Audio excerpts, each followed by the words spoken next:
Chemical tank ಸ್ಫೋಟವಾಗಿ ಇಬ್ಬರು ಕಾರ್ಮಿಕರು ಸಾವು. ಕಾರೇಕಟ್ಟೆ ಬಳಿಯ ಕೀರ್ತಿ ಕೆಮಿಕಲ್ ಕಾರ್ಖಾನೆಯಲ್ಲಿ ಆಗಿರುವಂತಹ ಘಟನೆ ಇದು. ಮಂಡ್ಯದ ಬಸರಾಳು ಸಮೀಪದ ಕಾರೇಕಟ್ಟೆ ಗ್ರಾಮ. ಕಾರೇಕಟ್ಟೆಯಿಂದ ಬೇರೆ ಕಡೆಗೆ ಕಾರ್ಖಾನೆ ಶಿಫ್ಟ್ ಮಾಡಲಾಗ್ತಿತ್ತು. ಬಿಹಾರ ಮೂಲದ ಕಾರ್ಮಿಕರಿಂದ ಕಾರ್ಖಾನೆ ಸ್ಥಳಾಂತರ, ಕೆಮಿಕಲ್ ಟ್ಯಾಂಕ್ ತೆರವು ಮಾಡ್ತಿದ್ರು. ಈ ವೇಳೆ ಆದಂತಹ ಅವಘಡ ಇದು. ಟ್ಯಾಂಕ್ ಸ್ಫೋಟಗೊಂಡು ಇಬ್ಬರು ಕಾರ್ಮಿಕರು ಸಾವನ್ನಪ್ಪಿದ್ದಾರೆ. ಮತ್ತಿಬ್ಬರು ಕಾರ್ಮಿಕರು ಅಸ್ವಸ್ಥಗೊಂಡಿದ್ದಾರೆ. ಆ ಟ್ಯಾಂಕ್ ಸ್ಫೋಟವಾದಂತಹ ದೃಶ್ಯ ಹೇಗಿದೆ ಗಮನಿಸ್ತಾ ಇದ್ದೀರಿ. ಆ ಸ್ಫೋಟದ ತೀವ್ರತೆಗೆ ಇಬ್ಬರು ಕಾರ್ಮಿಕರು ಸ್ಥಳದಲ್ಲಿಯೇ ಸಾವನ್ನಪ್ಪಿದ್ದಾರೆ.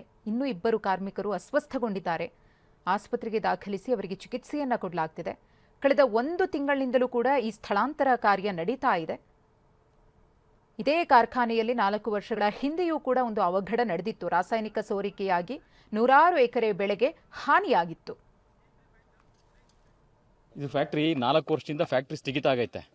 ಹಂಗಾಗಿ ಫ್ಯಾಕ್ಟ್ರಿ ನಾವು ಈ ಕಡೆ ಗ್ರಾಮಸ್ಥರು ನಾವು ಯಾರು ಬರಲಿಲ್ಲ. ನಾವೆಲ್ಲ ಹೋರಾಟ ಮಾಡಿ ಹಿಂದೆಲ್ಲ ಗಲಾಟೆ ಆಗಿದ್ದು ಫ್ಯಾಕ್ಟ್ರಿ ಸ್ಟಾಪ್ ಮಾಡಿಸಿದ್ವಿ. 4 ವರ್ಷದಿಂದ ಫ್ಯಾಕ್ಟ್ರಿ ನಿಂತೋಗಿತ್ತು.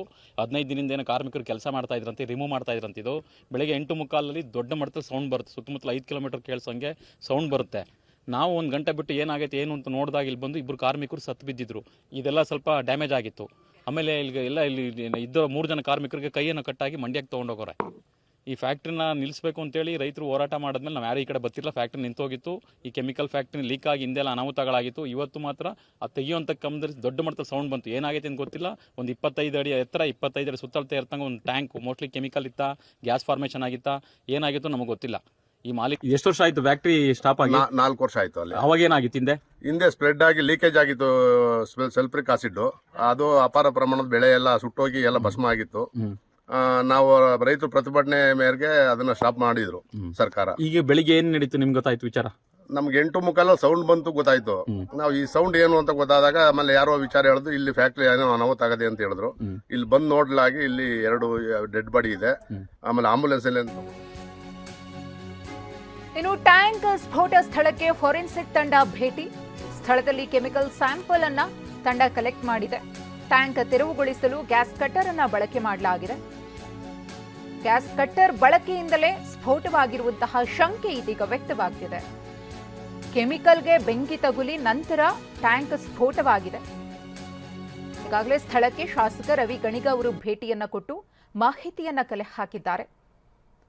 ಸ್ಫೋಟದ ತೀವ್ರತೆಗೆ ಕಾರ್ಮಿಕರ ದೇಹ ಛಿದ್ರವಾಗಿದೆ. ಅಲ್ಲಿ ನೋಡೋದಕ್ಕಾಗೋದಿಲ್ಲ. ಆ ಒಂದು ಪರಿಸ್ಥಿತಿಯಲ್ಲಿ ಆ ಕಾರ್ಮಿಕರ ಮೃತದೇಹ ಬಿದ್ದಿದೆ. ಕಳೆದ ಕೆಲ ತಿಂಗಳಿಂದಲೂ ಕೂಡ ಈ ಒಂದು ಸ್ಥಳಾಂತರ ಕಾರ್ಯ ನಡೀತಾ ಇತ್ತು. ಶಾಸಕ ರವಿ ಗಣಿಗ ಅವರು ಭೇಟಿ ಕೊಟ್ಟಂತಹ ದೃಶ್ಯಗಳನ್ನು ಕೂಡ ಗಮನಿಸ್ತಾ ಇದ್ದೀರಿ.